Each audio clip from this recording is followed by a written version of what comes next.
The girl clung fearfully to the guy who was carrying her on his back and running at breakneck speed, and prayed earnestly to God, if there was one, just this once today, to help her stay alive. A sudden flash of light from the lightning that struck the tree interrupted her musings, illuminating her worried face. She guessed immediately that it was Rahik who had launched the arrow into the tree. Upon meeting the enemy's gaze, the heroine averted her eyes in embarrassment and informed her companion that they should go northwest and by no means stop, and the latter, after looking her over, followed the instruction. We learn 6 months ago. The protagonist was forcibly summoned into this mad world, and according to the plan, today she was to beat hysterically on the bed of the crown prince until she would eventually be stripped of her innocence and sacrificed. Squeezing in with her boyfriend, the heroine remembered that every day she waited for death, and little by little she was going crazy, but now she is running away in the arms of another man named Bekan, who is ready to defend her, and there is no doubt that the crown prince will not leave it like that. 6 months ago in an imperial city, a poor girl standing in the temple was reasoning that it wasn't fair, that all she had done was drop a vase of water, and for that she had to work on her day off. She couldn't believe she was any more to blame than the archbishop who had suddenly stepped right out into the spray. Looking at the successors, the girl reassured herself that at least it was her life, and no such thing could be said about them. A whole week had passed since the ceremony, and the people lying in the special coffins still hadn't given any response, which meant that they had to be returned to their families soon. After examining the red-haired successor, the heroine assumed that they just don't like it in the imperial city, because for 1,000 days there have been all sorts of purifications and invitational prayers, and there is no reaction from them. Suddenly she noticed some movement in the coffin and at first thought she had imagined it, but when she was convinced that the man was really moving, she ran away from the room, waving her arms fearfully and shouting. At the same moment, a bell rang in the main square and the announcement that there was a new saint. It was reported that she had chosen the body of a rabid dog, but it turned out to be a mistake, and she ended up choosing Summer Color, the daughter of the Lormels. From the girl's memories, we learn that she had a fight with her sister about the trip, and then ran out into the street as if she was being chased, and at that moment a bright flash lit up her face. Something hit her, and the next moment she opened her eyes in her chambers. The maid approached the protagonist and cheerfully asked how she was feeling and if she was surprised, and then explained that she had a different soul and body now, but she should get used to it soon.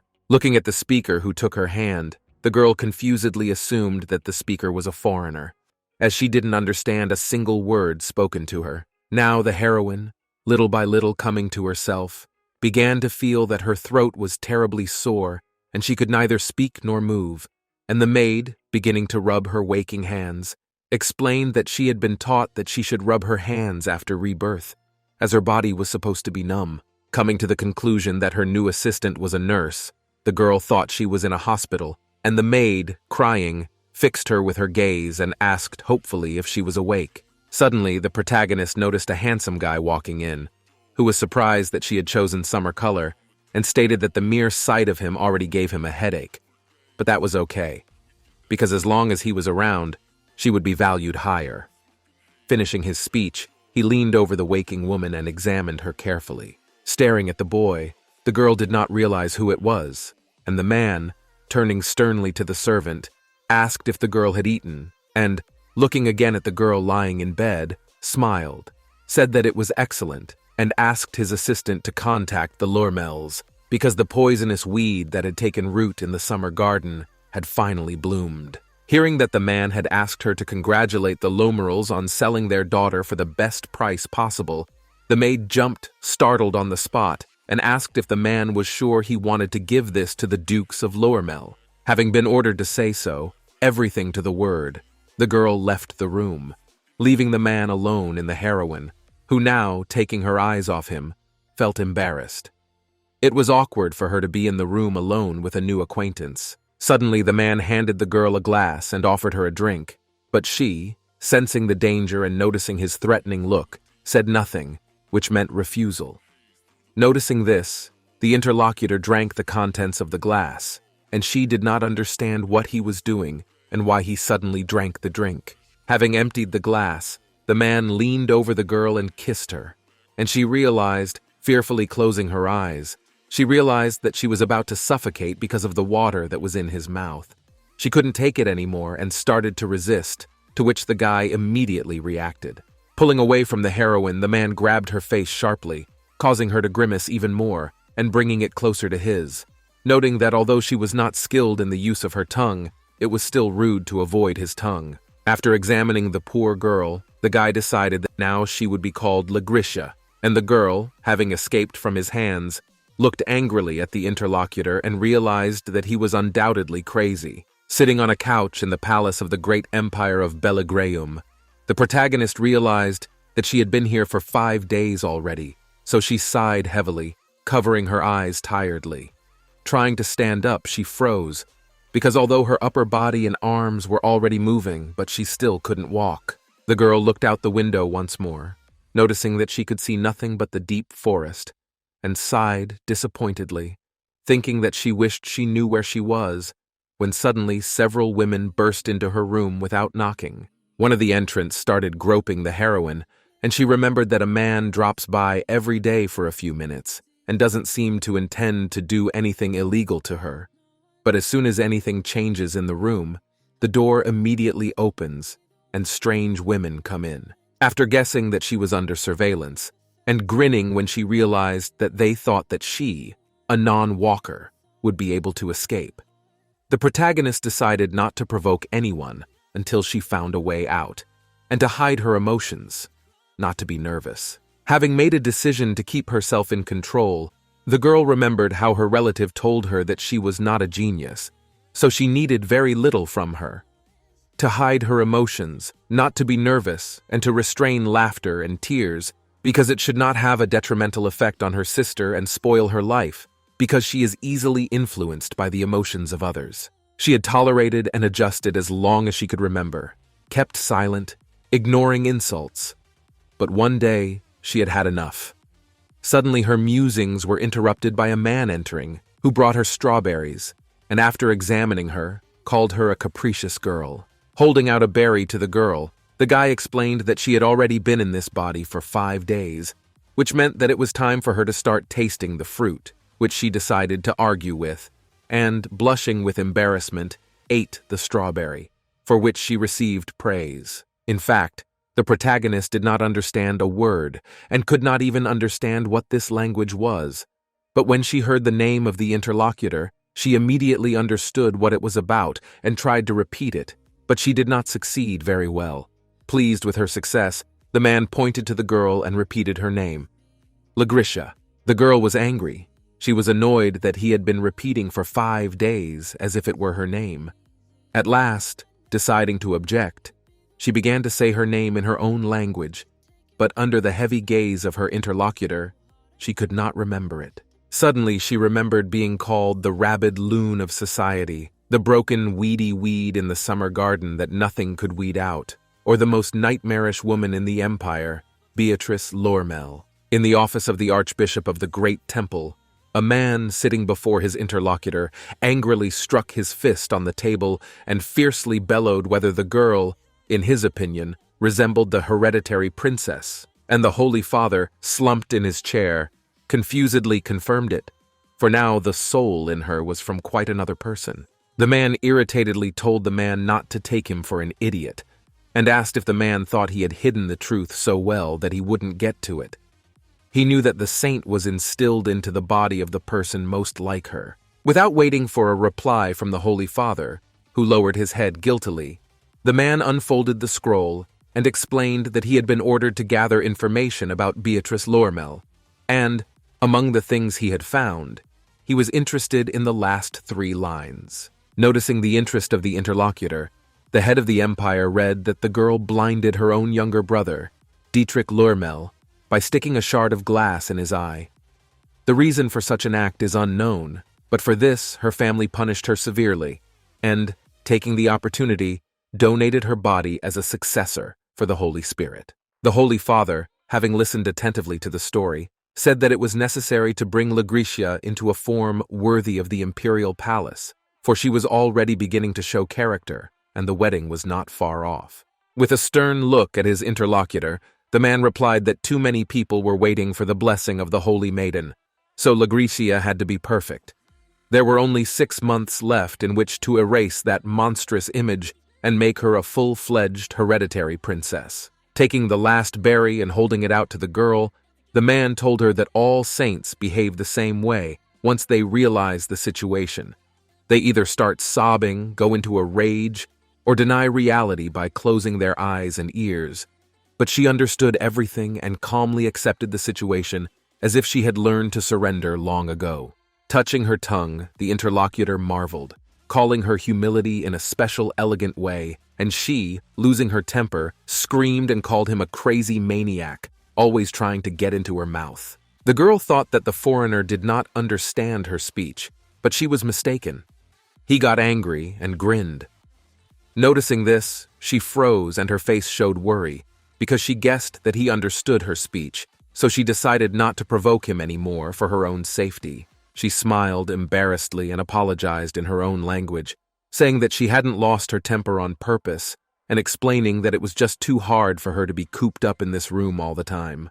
With a serious look at the man, the girl asked if there was a map or something similar so she could walk around a bit, and the man popped a berry in her mouth to shut up and stop talking nonsense. The protagonist sighed, and Rahik, noticing her reaction, remarked that unlike the past owner of this body, she was much easier to shut up, of course. The girl didn't understand a word, so she lowered her head sadly. The protagonist, looking at her interlocutor with horror, noticed a grin on his face and realized that she was nothing more than a funny animal for him, and then, realizing that there was nothing to be done about it, decided to learn at least a little in the language environment to simplify her stay here. Pulling on a fake smile, the girl decided to try to sit quietly for now, keep a low profile, eat what she was given and wear what she was brought. The man, who had long been silent up to that moment, raised the girl's face to his own, and looking into her innocent eyes, confessed that he had never thought that another's life in his hands could bestow such a vivid sense of pleasure. The heroine was unnerved by this, but decided to bear it. Without taking his eyes off his new acquaintance, the man realized that this woman was the long-awaited result of the summoning ceremony, for the sake of which a 1,000-day mass had been celebrated in the palace, and that everything in the world would bow its head before her, and moreover, that she would make it perfect. When she guessed that the man was approaching her, the girl froze fearfully. She didn't understand what he was up to, so she became very frightened and shouted that she wished she could look in the mirror. She did this to avoid the clash of glances. Noticing that the interlocutor did not understand her, the heroine tried to explain to him in different languages that she would like to look at her face, and he, thinking, was surprised that she spoke 4 languages, because in this world only members of the royal family or linguists were capable of such a thing. Grabbing the protagonist's hand, the head of the empire leaned it to his lips and informed her that the mirror was necessary for the ceremony of the origin of sanctity, so it would have to wait a bit, and the girl immediately guessed that he already understood everything she said. Finally, turning his back on the new crown princess, the lad summoned a maid and asked her to feed the girl properly, for she seemed better today, while he himself would go to the great temple to prepare for the ceremony of opening the source of holiness. Arriving in the basement of the great temple in preparation for the ceremony of the source of sanctity, the man was greeted by an assistant, who immediately began to bow to the floor before him, trying to please the master. But the latter, casting a contemptuous glance at him, wished him wryly not to choke on his saliva. The servant laughed, thinking it was a joke, asked how the saint was feeling today and assumed that his interlocutor was upset that he couldn't talk to her, to which he received the reply that he didn't have any pets. But the feelings must have been similar since you couldn't expect an answer from them either. Approaching the man, the aide confessed that he was afraid that the man would be angry, but still the circumstances played in their favor. Duke Lormel had always remained in the shadows, using various tricks and subterfuges, but now they could sway him to their side. Noticing his interlocutor's interest, he told him that the Duke seemed to be thinking of getting his daughter back, and, if rumors were to be believed, he wanted to marry her off to the son of the Sevalake family. Guessing at his interlocutor's next words, the man said that the Duke would not succeed, as it had not been officially announced who would be the crown prince's bride. The man grinned and added that everyone would be shaken by the news that the crown princess was a rabid dog. But he was stubborn, for in skillful hands, even poisonous plants could become healing herbs. The admiring assistant agreed with his interlocutor and remarked that if his son had the same character as Beatrice, he would easily conquer the whole continent. But the latter, with a stern look at him, shut him up, saying that he smelled more of flattery than of fragrant oils. Confused and deciding to change the subject, the servant said it was necessary to prepare for the ceremony and asked what he planned to do when it was over, to which he replied that he had no plans. Shining, the aide asked His Highness not to forget that the great temple was both a resting place and home to all the holy knights, super beings superior to humans and the main force of Belagrium. We learn that holy knights are born from the wombs of saints, and if a woman is named a saint, she will bear only one child in her lifetime, which, regardless of gender, will be endowed with mighty power. Holy knights can use their abilities without restriction. However, they need saints to live a full life, and if a holy knight still does not find a match in a saint, he will be forced to use more and more powers and eventually lose his sanity. The crown prince remembered a conversation with his father in which the latter, the great emperor of Belagrium, had said that his mother had left this world very early, and she wasn't even a saint, and decided that he should have taken better care of her. But now his son's bond with her was very weak. After waiting for his son to bow before him, the emperor said that the air was full of the stench of blood, and before the war began, he must find a mate. For the full unleashing of his powers comes only in the union of a saint and a knight. The aide brought the prince out of his musings, but was immediately silenced by the words of the one that for a holy knight like him to be attracted to a saint was an evil doom of fate, so that his weakness would turn out to be her strength, which would make him bow his knees and fall down before her. The man says that over time, holy knights go mad without finding a true mate, and he himself has seen some become enraged if the saints refuse to be their spouses. He has also seen those who lose themselves after their couples die and try to destroy the world. Turning away and gazing into the distance, he decided that he did not intend to follow the path of error. It was not she who would own him, but he her. Leaving the visitation, he bade his assistant goodbye, that he should make careful preparations, for the ceremony of opening the source of sanctity must go off without a hitch. Suddenly the interlocutor stopped His Highness and, embarrassed, asked how they should address a savage named Bikan, whom he had thrown into the dungeon and ordered not to give him a drop of water or a crust of bread. He was worried because these things were tenacious and would not die but would be hungry, which meant catching the rats and insects crawling in the room. The two girls, sitting in the forest, were looking at the plants and discussing their value. One of them said that the herb her friend had found was expensive because it was a special healing herb and grew only in the sacred forest that spread widely around the great temple. The girl said that when saints eat something flavored with powder from the herb her friend found or inhale its aroma, they have a significant reduction in stress caused by the change of environment and the likelihood of body rejection. But most importantly, this herb reduces vigilance. Now, the girl, remembering the new saint, assumed that the latter was so calm because of the powder of the mormala, and interrupting her friend who had tried to object, admired the girl, who, she said, had a languid look. The girl was genuinely amazed that some saints savage and wreck everything around them, but she was quite different, and possessed eyes full of genuine kindness. She, blushing, decided that the one was thanking her with a look for rubbing her hand. Finally, her friend had already lost her temper when she said that perhaps the crown princess would take her in as a saint's maid. She clenched her teeth tightly and was about to reply, when suddenly the older girl who had come up shouted at them to stop arguing. The older one, with a wicked grin on her face, approached the chatterbox and asked if she really believed that she would catch the foolish saint and succeed in this life, and then kicked their basket of flowers and shouted that they had enough problems as it was. For example, the saint didn't even touch the food they served. Casting a glance over the poor girls, the third exclaimed why, even if the girl who had awakened was a saint, they were obliged to listen to her. She did not believe that there was no one in the great temple below the novices. The girl on the ground hurriedly calmed her acquaintance, asking her not to take out her anger on the herbs she had collected, since it was their job to collect them, and it must be so difficult and incomprehensible for them. The aggressive girl looked at the objector with hatred, grabbed her by her cloak, pulled her to herself, and angrily called her an idiot who stuttered when she was nervous, and then added that the saint did not want an idiotic stutterer like her, so she should come to her senses.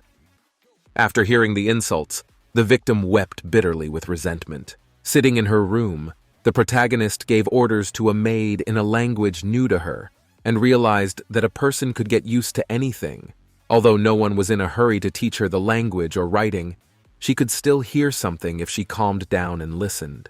When she came to the open window, the girl noticed that it was raining today, and smiled radiantly at the freshness from the street, but immediately had to turn around to the maid, who asked if it was hard for her to sit in the room all the time. Noticing the interest of her interlocutor, the aide informed her that His Highness was inviting that one to tea today in the garden of the great temple, and advised her to go and have tea with him and get some fresh air despite the rain. In fact, the heroine did not understand a word the maid said, but she was glad that at least she could consider that they were already communicating somehow. But her joy was interrupted by the sharp opening of the door. His Highness turned her first exit from the room into a whole event and presented to the girl the newest works of the designer, very popular in the social circles of the Belagrium Empire, which really impressed the heroine. The designer's works were really amazing and expensive. Noticing that one of the clothing stands was covered with a cloth, the protagonist did not hesitate to pull it off and saw a charming lingerie, which surprised her. And the maid, noticing her confusion, explained that she would have to wear it when she went to the source of holiness. But the girl did not understand why there was lingerie. Suddenly the girl was approached by the designer herself, who presented her with her most wonderful work. A dress that had no frills, that was neat and not too flashy. Interrupting the heroine's admiration, the crown prince himself entered the room and hurried her up. So the girl immediately hurried to put on her new dress, which looked just perfect on her. The delighted designer approached the girl and told her that outwardly the material is no different from any other, but in fact, it is very durable. Even if stepped on, nothing will tear. And this exquisite green color deserves special praise, because only Mittenbaum's store knows how to extract the dye without any toxins. The man who had come nearer examined the girl once more, and running his hand over her hair, noticed that it was not so good, because in his opinion, she looked more disheveled. Noticing the doubt in the prince's gaze, the protagonist said that he didn't seem to like it, even though she was wearing something he had bought, and he smiled, confirmed it, and ordered another order. At his request, dog collars were brought into the room, and the surprised girl, who had not guessed why they were needed, thought that she had never noticed that Rahik had a dog, when suddenly the latter, choosing a collar, came closer and put it on her poor companion, saying that it was much better that way. As she grabbed the collar and tried to tear it off, she thought with horror that she should not do that, because she was a human being, not a dog, but immediately met the gaze of the designer, who clucked her tongue as a sign that she too, like Rahik and the maid, thought she was pathetic. The prince took her hand away and calmed her down, telling her not to try to take off her new accessory because her body belonged to him, and she lowered her eyes in despair and decided to accept it, to let him do whatever he wanted, because no one could help her anymore, because everyone here obeyed Rahik. Unexpectedly, the girl grabbed her head, which was pierced by a sharp pain, abruptly felt that she had lost her strength and almost fell down, but was caught by the crown prince, who was very alarmed by what had happened. After a while, Lady Legrisha was awakened by a maid, who told her that she had fainted so suddenly that they were all very much alarmed, and began to lament that she had told His Highness to postpone the tea party for the sake of her health, but he was very obstinate and would not listen to her. The maid asked the poor girl why she had done that, but added that fortunately the crown prince had forgiven her, but that such behavior was truly inappropriate, and the confused girl asked her to speak a little slower because she couldn't understand anything, but she was ignored. Noticing the confusion of the girl, who didn't understand a word and decided to give up trying to understand anything.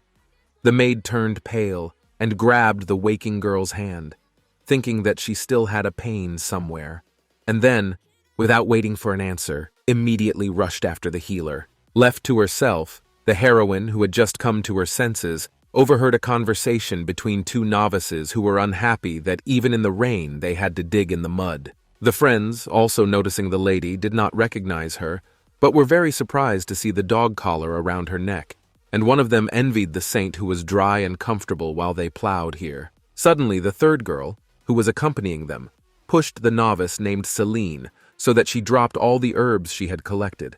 Approaching her victim, Anita pointed at the saint and told her that if she was so eager to be with her, she too would have to wear a dog collar around her neck. Noticing how the weak one was being bullied, the protagonist froze like a halt, and the aggressive novice, having drawn her acquaintance's attention to it, said that this saint didn't care about her at all, so she shouldn't even dream of becoming her servant, because she was just a fool and a stutterer. Deciding that such behavior was out of line and very cruel to a human being, the princess grabbed her collar and began to hysterically ponder why the novices were treating the girl like a dog. She couldn't move. Her body felt numb. Hearing that the girl was already threatening the poor man, the heroine nevertheless decided to approach them and, standing at some distance, ordered the rascals to approach her, to which they did not react immediately. So she called them to her like dogs with the movement of her finger. The girl, hearing the speaker's manner of speech, guessed that she was the Duke of Lormel's daughter, and, unable to restrain her anger, shouted with hatred at the poor girl for daring to lie to her and say that the lady had been called a saint. Suddenly, the approaching heroine slapped the insolent girl. The situation was hopeless, and she did it unintentionally, because her body was now moving independently of her will, and the language of this world was falling from her lips. Turning this time to another novice, that is, to the victim, the protagonist ordered her to approach her, and she, unlike the others, immediately hurried to fulfill the order. An angry Anita, sitting on the ground, exclaimed that it was unfair, and the lady had no right to hit her, as she was merely chastising Celine for her carelessness in gathering herbs. After all, she had served in the temple much longer than she had. Raising the wretch's head to herself, the saint, grinning, called her impertinent, and asked her if she was not in the wrong, and then, without waiting for an answer, declared that she did not seem to feel sufficiently humiliated, which meant that she should be taught a lesson. Hearing this, the girl was frightened, and the protagonist asked her why she was hatching, if she herself said that it was unfair, and said that she had recently witnessed an entertaining scene, and was now thinking of repeating it with her. Realizing that the situation had escalated, the novice fell face down into the ground and sobbed, beginning to apologize to the lady and asking her to take pity on her, as she had not intended to offend anyone, and the opponent, noticing this reaction, explained that it was wrong to put herself above the sisters, even if she had been here for a long time. Suddenly, the heroine bent down, grabbing her head, which once again ached badly, and realized that she couldn't take it anymore, so she immediately fell to the ground and was grabbed by the excited, good novice. Just before she could lower herself to soothe the pain, stout men appeared in front of the girls, who, according to the ladies present, had come just for the lady. Guessing that they were in no danger, the novices decided to run away, but one of them, the victim of the bully, leaned over to my lady and informed her that someone had come for her, and she needed to run. The man looked indifferently at those present, and reassured them, explaining that they were not their target, so they could dispense with unnecessary bloodshed. Upon hearing that they were being released, Anita ordered everyone to follow her, unless they wanted to give their lives for the saint. With a startled look at her acquaintance, Celine reminded her that protecting the saint was their direct duty, so they couldn't just leave, but all the girls took one look at her and thought she was crazy, and hurriedly left with their senior colleague. Left alone with my lady, the girl hastened to calm her, promising to protect her in any case, and noticing a man approaching her with ill intentions, struck him with her basket with all her might. The protagonist, who was just beginning to regain consciousness, realized that during her life she had faced quite a lot of difficulties, and it would seem nothing could surprise her anymore. But what was happening now really stunned her.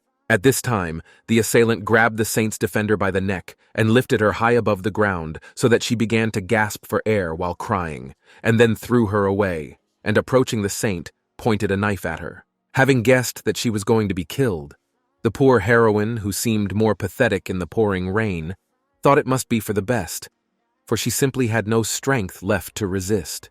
She closed her eyes tiredly and clenched her teeth as she heard the knife fly aside, embedding itself in the ground beside her. Opening her eyes, the bewildered girl saw Rahik in front of her, knocking back the attacker's blow. Angrily turning to those present, the crown prince asked if they really dared to touch his woman, and the poor woman, who now understood nothing, could not realize whether what was happening was real or a horrible dream. Having lost consciousness again, the girl saw another version of the scene with Rahik, in which she says that she likes the pink collar better, and asks the man to help her up. And he unconditionally fulfills her request, and waiting for her to take the accessory, tells her how to put it on. Following the man's instruction, the saint puts a cute pink collar on him, which impresses the maid and the designer, and says that pink suits him, calling him a cute and cuddly puppy. Waking up in her chambers, the heroine looked out the window and tried to understand what had happened. She could not believe that she had been able to survive the attack, when suddenly, turning around, she saw Rahik lying next to her, who had saved her at that moment and who indeed now had a pink collar around his neck. The awakened man noticed that the saint was shocked at what was happening, and after listening to her question about why they were trying to kill her, thought it was amusing that she could now speak in their dialect, and asked why she had screamed then. Embarrassed, the girl admitted that she didn't recognize it herself. She just had a sudden bad headache, and then she heard an unfamiliar voice, and her body started moving on its own. Remembering the details of the incident, the heroine shockingly grabbed her face, when suddenly the man, having thrown her on the bed and pulled her to himself, asked her to calm down, because the danger has passed and now she is not threatened, so she should just hug him and rest. Without waiting for a response, the prince himself hugged her, which embarrassed the girl, who immediately exclaimed what he was doing, to which he explained that he just wanted to warm her with the warmth of his body, because she had been in the rain for too long and was cold. Finding herself in the arms of a man, the heroine felt strange and noticed that maybe she was being too imaginative, but his arm rested quietly on her waist, not trying to move anywhere. She had never fallen asleep in another man's arms before, but it felt good. Sometime later, the crown prince, having left the girl to sleep alone and left her room, was talking to a servant, who informed him that Mr. Quays was demanding compensation for the dead mercenary, and so insistently that if she did not give the money now, she would be taken by force. The maid exhaled tiredly and remarked that it was strange that the guild had not foreseen such an attack, to which the man grinned wryly and said that they were assassins for hire and were meant to attack stealthily, but they dared to show up in broad daylight because the guild was run by a cheapskate.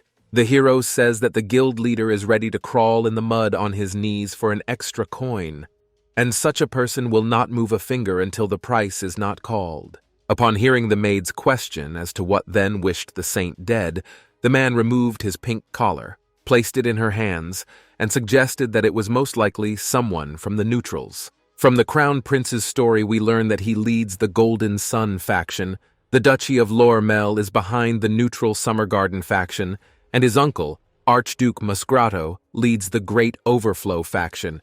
And in the political arena in the Empire, a no-nonsense war for the loyalty of the aristocrats is raging. The Duchy of Lormel has been trying to strengthen their position at the expense of their daughter, and they don't really want to unite with them or the Archduke. That's why the engagement was made with the Sevalake family, who believe that since the upper classes will be against the daughter of the Lormel family becoming the crown princess, nothing will stop their plans. This incident was aimed at weakening their power.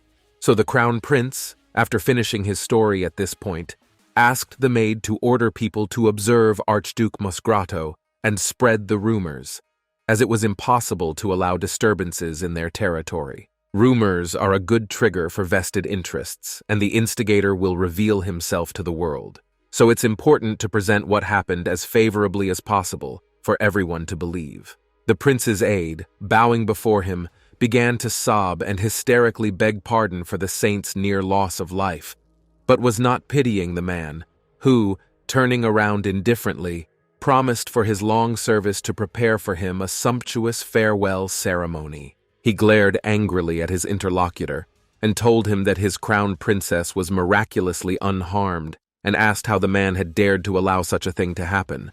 But instead of answering, he fell to the ground again and begged for more knights for the temple and more perimeter guards, while he promised to make sure that no mouse got through without permission. Deciding to change the subject, the crown prince, calming down, inquired what had happened to the servants, and his assistant, rising from the floor and gathering his thoughts, replied that none of the temple's clerics had been harmed. Upon reflection, the man remembered that they had come here to take lives, but there were no victims, so he made the decision to get even with those who dared to leave the future hereditary princess to her fate. Asking his interlocutor if someone had really dared to insolence Legricia, the head of the empire received the answer that it was Anita, one of the clergy, whose knowledge of theology was highly appreciated by her mentors and who was working hard for the sake of raising the rank. Suddenly, outraged, the aide wailed, calling the girl shameless because she had lied to his face to keep herself alive, saying that the saint spoke the language of the empire perfectly and that Lady Legricia had slapped her. According to her, it looked as if she had met Beatrice Loermel at that moment. After thinking about it and guessing that it could very well be true, the prince asked the aide to leave the maids alone and not punish them, as the reason Anita had behaved so impertinently might be because someone was behind her. Standing up and heading for the exit, the man decided to test his assumption by sneaking into the Duchy of Loermel and ordered his interlocutor not to allow Legricia to leave his chambers until his return on the day of the ceremony. With a last glance at his aide, the hero asked him to pour all the Mormala powder available in the temple into the source, which surprised him very much. This herb was precious, and its price in the market was 10 times the price of a bar of gold. Suddenly, the angry guy drew his sharp blade and, noticing the servant's disobedience, pointed the weapon at him, threateningly asking him if he had an extra head on his shoulders, after which he no longer dared to object. A few days later, it was time for the sainthood source ceremony, and Lady Legricia had already been dressed up in her best costume and congratulated on the start of the sainthood source ceremony. Noticing the girl's confusion, the maid explained that His Highness would be arriving soon, which meant that the lady needed to prepare herself and put on her best ceremonial clothes, that is, her underwear. Already standing in the ceremonial hall, one of the young prince's aides announced that the last step was left. Lady Legricia must now board the palanquin that would take her to the source of sanctity. Suddenly, a woman's shriek came from the room, hearing which the man froze and, listening, realized that the crown princess was declaring that she would never wear something like that. The designer and the maids begged her not to be stubborn and explained that they had to complete all the preparations before His Highness arrived. But the girl exclaimed that she had had enough of playing dress-up and sat down on the bed and pressed herself against the large pillow. At the same moment, the prince entered the room and inquired what was going on here, to which he received no clear answer. But only an indignant girl asked him what it all meant and why they were trying to dress her in obscenity. With a tired wave of his hand, he chuckled and asked why she shouldn't just accept the status quo and stop being stubborn. But she lowered her eyes disappointedly and exclaimed that she had only just begun to believe that he was a good man. Leaning over to the girl, the man said he thought she was well taken care of here and asked her to tell him at once if anyone disrespected her, for in that case, he would punish him at once. Glaring fiercely at the approaching man, the lady shouted that everyone here was treating her well, but not him, and he should get rid of himself first, since he was so eager to get rid of someone who disrespected her. The man pretended not to understand what he was talking about and used a special perfume, which immediately put his restless interlocutor to sleep. After telling the sleeping beauty that he was too precious and irreplaceable, the prince turned to the servants again and let them go, promising to take care of the future crown princess on his own. Waking up at the ceremony site, the girl felt a sharp pain and noticed that she was lying in front of the water on just a box. The man, who had already noticed her awakening, was dressed elegantly and informed her that they were at the source of sanctity, where they washed bodies and souls, cleansing them of their filth. The girl looked up at him and guessed that she needed to wash herself too, but her companion corrected her, saying that they both needed to wash themselves. When she noticed the smirk on his face and heard the insolent statement, she screamed, calling him a shameless man who made her wear that piece of cloth for the sake of it. Noticing the girl's confusion, the man asked her not to worry and not to waste her energy on gnashing her teeth and glaring angrily in his direction, but she shrank back and declared that she was getting out of here. The crown prince grabbed the rebellious girl and affectionately told her that it would be difficult for her to move around, so she should lie on top of him and stop being stubborn, as it would not lead to anything good. And besides, such behavior annoyed him. The man, repeating her words in Korean, pressed her closer, at which time the girl pushed him away and looked at him as a traitor and accused him of understanding her all this time, but keeping silent. Lifting the princess in his arms and smiling sweetly, the interlocutor said it was not a deception because, first, he never said he didn't know Korean, and second, he had a reason to hide the fact that he knew her language. Now he carried the poor thing into the water, ignoring her indignation, and told her that depending on how many languages the saint who had arrived in this world knew, it was determined to which of the holy knights she should belong. With a cocky smile, the man finished by saying that, given her knowledge, she would be the crown princess, and advised her to treat what was happening as an inauguration ceremony. As he entered the water, the prince noticed that his companion had calmed down a little because he had ordered all the powder of the mormala to be poured into the source, and the latter, deciding not to listen to this senseless babble, asked him to be frank in telling her what had ordered her to be attacked, him or her mother. Rahik closed his eyes thoughtfully and hinted at the obvious that it was not his doing, but his companion, whose look was so pitiful it would make anyone cry, reminded him that she knew nothing about the world and just wanted to know the truth. The prince embraced her and said that any words or attempts to understand what was going on were a waste of time. But without explaining what that meant, he turned his attention to his companion's hair, calling its color beautiful. Looking at her reflection in the crystal-clear water, the crown princess admitted that she had always had black hair and didn't want to be red at all, but she always wanted to ask what they had done to her. The prince made a strange expression on his face and said that was why he didn't let her look into the mirror, because if she looked into it, she would immediately realize why she was here, for the real essence lay at the bottom of the source, in the deepest part of it. After hugging his hesitant companion, Rahik explained that it would be difficult for her to get down to the bottom and offered his help to get to the mirror. She smirked and pulled away from the brazen man who had taken her by the hips and said that she wasn't going to beg him for help, to which she received the reply that she didn't have to beg at all, and a simple request for him to help her would suffice. Plunging into the water and dousing the man with water, the heroine took one look at him and asked him to just stay out of her way. Diving into the water so that only a circle remained on the surface, she rushed into the depths. After swimming some distance into the depths, the protagonist realized that it's really deep here. Not even the bottom is visible, and she can't manage here alone. Only now she realized that she had overestimated herself and might die. But at that moment an inner voice spoke to her and told her that it was all right, and if she thought she couldn't handle it, she could just ask Rahik. She was going to ask him for help anyway, and he would like it. Interrupting her inner monologue and deciding not to cling to Rahik this time, lest he deceive her again, the heroine went deeper, fueled by her decision to break her strong bond with the man. Once at the bottom, and looking into the cherished mirror, the girl heard again the voice of the owner of her body, Beatrice Lormel, who said it was the first time she had ever liked someone, and narcissistically asked what it was like to inhabit the body of the most brilliant beauty in the country. Leaning against the mirror and scrutinizing her own reflection, the heroine thought it was a dream, as she suddenly convulsively covered her mouth with her hands, because she felt that she had been sitting underwater for too long, and if she didn't dive out now, she would suffocate.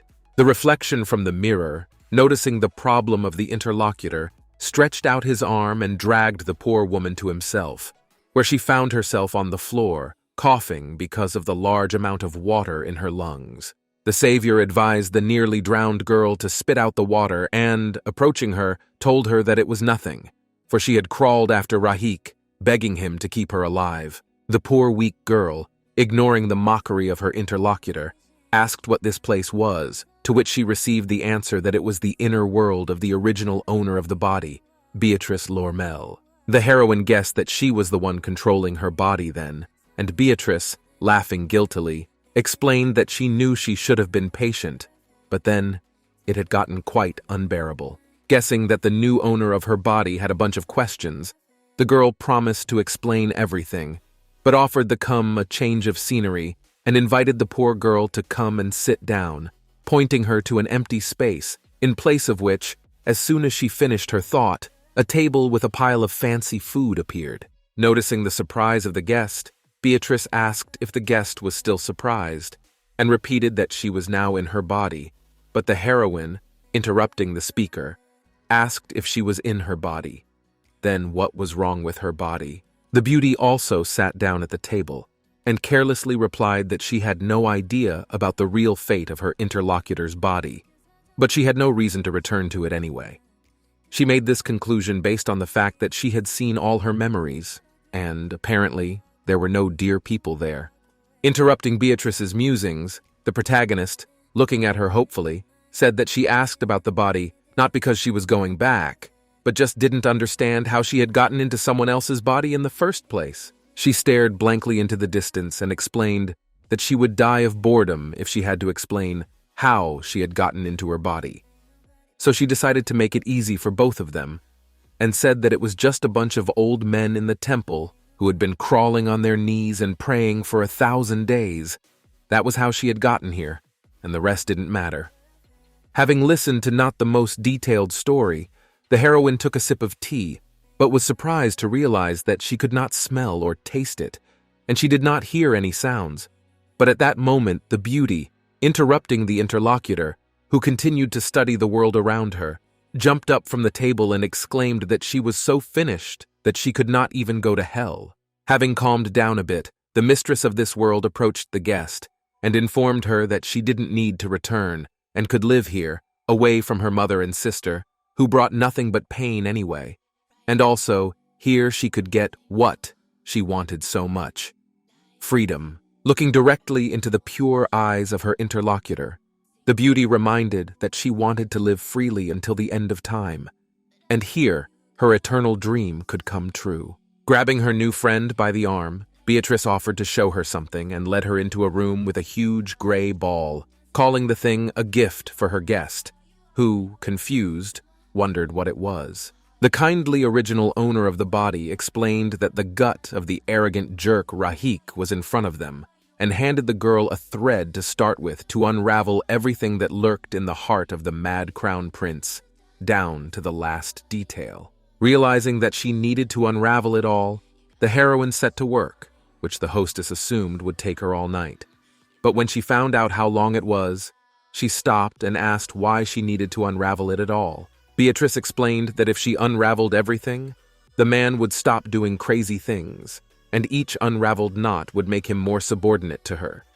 Who knows, maybe at the end he would fall at her feet and weep. Not believing the story of the new acquaintance, the protagonist asked if she herself could not unravel a skein of thread, to which she replied that only saints like her could touch the gut of the holy knight, and she only saw him with her. Approaching the hesitant interlocutor, the beauty offered to teach her while she was here. That way she would prepare for her role as crown princess during the day, and meet her at night and learn something useful. Upon hearing that she was destined to become the crown princess soon, the girl froze, not believing that she could handle it, and declared that she didn't want it. But her interlocutor, rolling her eyes, heartily advised her to never again say that she didn't want to become the crown princess, or even think about it. Noticing her new friend's misunderstanding, Beatrice Lormel explained that the moment she lost the throne of crown princess, she would inevitably die, and there was no way to avoid that fate, so the only best option for her was to become crown princess. Noticing her friend's surprise, Beatrice hastened to calm her down, saying that maybe it would be a pity to just throw away a long-awaited saint, and she would be sold into slavery. Of course, this option did not suit the heroine, and her eyes filled with fear. Belle, hearing that her new acquaintance would never be able to handle such a high position, grinned and said that she would like to be her sister, and then suggested that she just pretend to be the crown princess while she looked for a way out. She owed her for stealing her body, and she probably didn't want to be played with by some nasty holy knight. Embarrassed, the girl apologized, considering herself selfish, because it's not even her body. And the girl, guessing that they get along well, asked to follow her, because not only men should square their shoulders, but a woman should also raise her chin and stick out her chest. She should look haughty and confident to be considered. Noticing that her companion was listening attentively, Beatrice advised her to take advantage of her position to find someone to support her and use anything and everything she could get her hands on, even her friends. The heroine froze in shock when she heard that friends should be used as well, and her interlocutor asked her to remember the name Fidel John Sevalake. They were friends, but he's very stubborn and can't stand the saint summoning system, so he won't like her either. But then you shouldn't panic, but say, "How can you threaten a fragile lady? What kind of wonderful knight are you?" After waiting for the girl to repeat after her, the original owner of her body praised her and dragged her along, telling her that it didn't matter what she was like before, because now she could live in her body any way she wanted, laugh like crazy, be luxurious, and party hard. Having brought her friend to the door, the hostess said that that was all for today, for if they stayed any longer she could not stand it, and pointed to the door, ordering her to simply open it to leave the inner world. Coming to the place where the door should have been, the heroine froze. She saw nothing in front of her as she suddenly flew down because she was pushed by a new acquaintance, who, looking at the poor thing, promised to answer the rest of the questions later and reveal the ugly truth about this world. The girl found herself in the water, but was immediately fished out by an agitated Rahik, who clasped her to him and declared that if he had been even a little late, the irreparable would have happened. After sitting the wet girl on a cardboard and wrapping her with a warm blanket, the man handed her a strawberry and asked her if she regretted learning the truth, to which she ignored his question and replied that the water at the source had a disgusting taste, much to the surprise of her interlocutor, who reminded her that she had looked into that mirror and almost died. As the protagonist approached the prince, she looked at him earnestly and exclaimed that the water tasted like the seasoning with which the maid sprinkles her food, and asked him to tell her immediately what she was being fed, for she could not be given bath salts. Noticing the girl's consternation, the man laughed and explained that it wasn't bath salts, but a powder of mormala that, when eaten or inhaled, reduces the stress of a change of scenery and takes away wariness of strangers. The angry heroine guessed that she had been drugged and asked to be told the truth, as she had already looked in the mirror as he had asked. So she learned that she was in the sacred land of the great empire of Bellegraeum, called Jutrad, where the saints from the divine realm first appeared. Looking at the interested girl, the crown prince told her that she lived in a world called the divine realm, and those who come from there as she did are called saints. Simply put, she is now in a very different world, and over 1,500 saints have been discovered throughout history, with at least one or two appearing every year. The heroine guessed that this meant that maybe there was another saint who had appeared with her, but her interlocutor said that the new owner of her body was the only saint officially called in this generation, so she was treated well here, while the other saints were treated very differently. We learn that there is a whole system of receivers for calling saints into this world, each of whom volunteers to participate, and the calling ceremony itself is only once in a generation. Once the 7 receivers have been chosen, it is left to wait for the saint to make her choice. Upon hearing that she, it turns out, had a choice, the protagonist exclaimed, and reminded her interlocutors that she herself had chosen Beatrice's body. Having handed the strawberries to her beloved, the man finished his story, and the girl asked in surprise who he was for her, if Beatrice was her receiver, to which he replied that everything depended on her choice. He could be a noble husband of the crown princess, respected and celebrated by the subjects, or he could be just an asshole. Anxiously studying the speaker, the heroine guessed that she is just a test tube for them. That's why every word of the interlocutor hits her nerves so hard. He is an asshole, but he doesn't know something, namely that his inner world is as confused as hers. Having snatched the berry out of the insolent man's hands, the girl decided little by little to unravel his inner world with her own hands, for Beatrice had said that he would fall at her feet if she unraveled it all, and this was a sight she could not wait to see either. There was an awkward silence, and Rahik, smiling slyly, said that he guessed that she was going to play who could outsmart whom again, so he immediately threw her to the ground and said that a holy knight chooses a mate who suits his temperament best. Reaching out to the poor man, the man explained that the body she occupied belonged to the most arrogant woman in the empire, who, even dressed in rags, would look down on everyone, and then grabbing the victim and beginning to strangle her, said that for her exorbitant pride and cruelty, he often wanted to wring her neck. The prince looked sternly at the girl and noticed that her heart was racing and asked her if she was afraid, to which the girl, hiding her fear and grinning, replied that he would not do anything to her anyway. The man, taking what he heard as a challenge, leaned over and began passionately kissing the girl and spreading his hands, and afterwards, when she struck him, informed her that he kept wild beasts in the garden of the imperial palace, who recognized him as their master not because he was the crown prince, but because he was very strong. Pinning the poor thing to the ground, Rahik began to undress her, declaring that he was her master and she belonged to him, as suddenly the girl cried.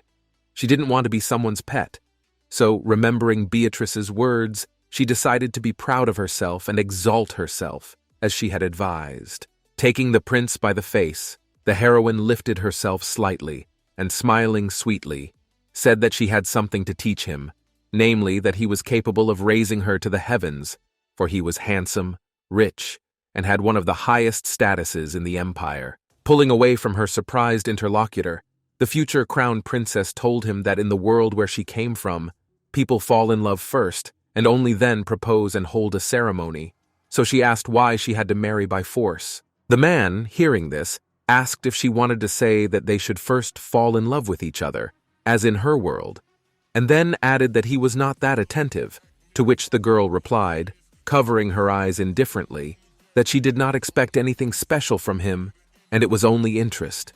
So she asked what would be left of him if his strength, beauty, title, and wealth were taken away.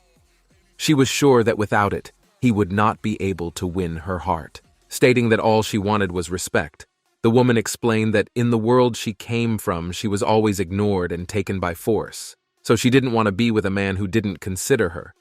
But the man smiled slyly and replied that she had no choice, as she couldn't escape without knowing anything about the place she was in. And besides, in this world, he was the only one who could help her. Trying to remember the rest of her allies, the heroine froze fearfully, but immediately heard Beatrice's voice, which reminded her, even if she was shaking with fear, to lift her chin higher, spread her chest proudly, and never look away. Seeing the persistence of his interlocutor, which was shown by the help of her friend Beatrice, the prince gave in, saying that, if she so desired respect, he would henceforth not address her according to the title of future crown princess, which appeared to the listener to be too formal. Grabbing the girl in his arms, the crown prince said that she was very difficult to handle and carried her, explaining that the stairs were cold and she might catch cold if she walked on them. Holding his beloved in his arms, the hero informed her that since she would soon become a crown princess, she needed to get a proper education and move out of her chambers. Throwing a strange glance to the side, the man warned her not to dare mention other men in front of him again. Just like that, with a slight flutter, the source of holiness ceremony was safely concluded. Since that day, a month has passed and winter has come. In that time, the heroine has learned a lot. Politics, culture, history, economics, diplomacy, and of course, the legends of the Holy Knights. We learn that it is because of the Holy Knights that the Empire of Belagrium became so powerful. But in exchange for this power, the Knights suffer from madness, and the inner self of each of the Holy Knights is different. But still, there is one similarity. When a Holy Knight goes mad, he falls into bottomless darkness and emptiness of thoughts. In addition, the saints through mental contact are able to heal the Knights. The maid told the heroine that her partner could only be one knight with whom she would develop a deep connection, and her presence would cleanse him of his madness, but if she hadn't chosen a partner yet, she could help several knights at once. It wouldn't be as effective, but it still made sense. As she sipped at her tea and thought about it, the heroine realized that she needed more information about saints and knights to understand the situation, as suddenly everyone in the room turned their attention to the shouting outside the door. Someone was trying to break into the room despite the ban. At that moment, the girl decided that she would never choose Rahik, so one day she would escape from this cage. Sir Fidel Ian Sevalake burst into the room and approached the heroine, and at the same moment she heard the voice of her inner assistant Beatrice, reminding her that this was the man she was talking about. The man who entered slowly examined the girl, addressing her by the name Beatrice, but the maid, hearing this, said that her name was Legricia, and the rude man should be more polite to the future crown princess. Ignoring the request to be more polite, Fidel said that he had just come to look at the one who had stolen the body from his only friend. The disgruntled maid exclaimed that he could not come in here now and should ask permission to speak to him tomorrow when His Highness arrived at the banquet with the ambassadors, and Beatrice advised Legricia to speak to him now, while Rahik was away, if she wanted to, and get him on her side at all costs. Looking at the furious maid, the protagonist asked her to go out for a moment so that she could talk to Sir Sevalike for a short time, which greatly angered the assistant, who, however, did not dare to resist. Left alone with her interlocutor, the future crown princess said that she understood why he was doing this. Guiltily averting his gaze, the heroine admitted that for him she was an unwanted guest who had taken over the body of a dear friend, but he did not take pity and asked to avoid familiarity and not to call him by name, after which the girl, with a tired sigh, agreed and told him that she had met Beatrice's mind. The man glared at her angrily when he heard her nonsense, and said that he knew perfectly well that when a saint entered a body there was nothing of the original owner left in it. Without waiting for an answer, he turned and went out, saying that he should not have come here, which alarmed Beatrice herself, who called him stubborn and ordered the heroine to repeat after her to stop him. Suddenly the girl, taking her friend's advice, irritably shouted after him whether he was going to marry, and then, when the man turned around in surprise and stood still, explained with a hand to her breast that Beatrice had asked him to give it to her. She said so every time he told her how much she meant to him. Noticing that the man was listening to her again, the heroine added that Beatrice had told him a great deal more than that, and it appeared that the two of them had been destined to marry each other from childhood, and had been together since they were small children. Sir Sevalake had been timid and weak in his youth, and had often been abused by his peers, but his friend had saved him many times. Noticing that Sir Sevalake is crying, the protagonist thought that she didn't mean to bring him to tears at all, but still, although he looks cold, he cares for Beatrice. As soon as the new owner of his old friend's body touched his face to wipe the tears from it, the man jerked away abruptly and she found herself once again in a place unknown to her. But she soon realized that according to Beatrice, she was in Fidel's inner world. Looking around, the heroine guessed that the time of year in his inner world was winter, so she immediately felt cold, and her inner friend, sensing her confusion, said that there was no need to wipe someone else's tears, because now that she had formed a bond, it could not be broken by force, otherwise it would break the mind of both of them. Huddling together for some warmth, the girl thought about the fact that from the man's appearance, she couldn't have guessed that the inside was such a shambles. Studying the area, she guessed that if the tangle needed to be unraveled for Rahik, then the place probably needed to be rebuilt. The protagonist began to build a fortress out of ice blocks that were lying nearby. And after answering Beatrice's question about why she needed Fidel's gut in the first place, she said that she had only once established a connection with Rahik's mind, but his attitude towards her immediately became a little softer. Smiling dreamily, the girl decided to try and get to the man's gut, as she hoped it would help her if she wanted to see Fidel on her side. Noticing that her friend's words made sense, and she had figured it out for herself, Beatrice praised her. However, barely touching the ice, the heroine pulled away her hand, which immediately turned red from the cold, and realized that the trouble is that she would not last long in the cold, but still decided not to give up. Almost completed the construction, Legricia tiredly sank to the ground. She had been building for about 6 hours without a break. Guiltily lowering her eyes, the girl apologized to Beatrice for torturing her body, to which the latter asked her not to pay attention, and the heroine noticed that she began to feel suspiciously warm and began to fall asleep, assuming that she had caught a fever. Beatrice's inner voice ordered the girl not to fall asleep and to open her eyes, but she could not obey it. Waking up again in her room, the heroine breathed a sigh of relief and was glad to be back home, though she had nearly frozen to death. And Sir Sevilake, who had not left the poor woman alone for a moment, asked where she got so much recklessness that she was so careless with a body that was not even hers. Tiredly closing his eyes, the man decided to stipulate that he didn't want to do it, but he couldn't let his friend's body die, so he shared her warmth for a moment. Hugging the heroine, he embarrassedly asked her not to take his action the wrong way. Noticing the heroine's confusion, Sir warned her not to underestimate the frost he carried in his heart, for if she linked her mind with his and was careless, she might lose her life. Pulling away from the arms of the insolent man who had wrapped his arms around her, Lagursha examined her icy limbs and realized with horror that what was happening in the inner world was affecting her physical body. Again hugging the girl, Sir repeated that he was able to transfer heat directly to others, and since the icy air had permeated her entire body, he simply could not do otherwise and not help her. Noticing the poor girl's further resistance, he allowed her to remove his hand if she wanted him to. He didn't care if her fingers fell off or not. When the heroine fiddled around in his inner world, she thought his attitude towards her would get a little softer. But it didn't work with him. Now he's told her that it's not over yet, and he's only paused the heat. There will be a second wave soon.